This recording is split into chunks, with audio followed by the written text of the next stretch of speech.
Claude Nicolas Ledoux a voulu la Saline à l'image de la voûte céleste parcourue le jour par le char d'Apollon, dieu du soleil. Le plan en demi-cercle rappelle celui des théâtres antiques.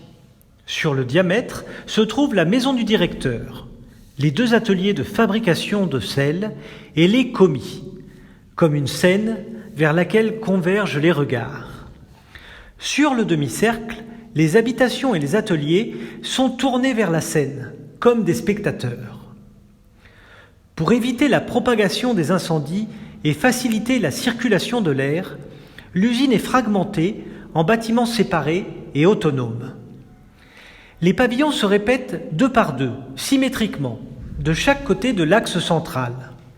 Et chaque bâtiment a lui-même une structure symétrique avec ses 2 ailes déployées autour d'un corps central.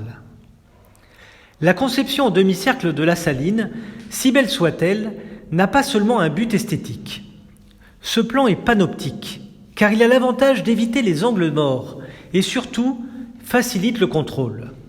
Les pavillons de la Saline sont ainsi visibles depuis la maison du directeur et reliés au centre par des allées rayonnantes.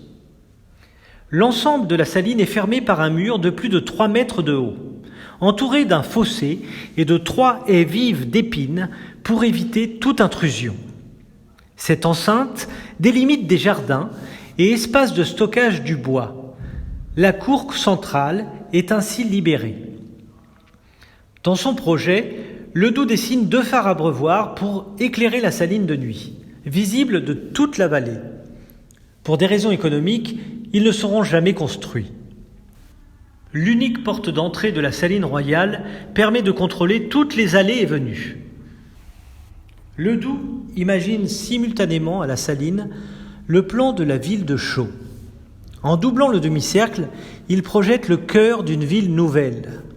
Une grande place identique à celle de la Saline et les bâtiments qui l'encerclent, puis dessine ses principaux monuments, l'église, le marché et les bains publics.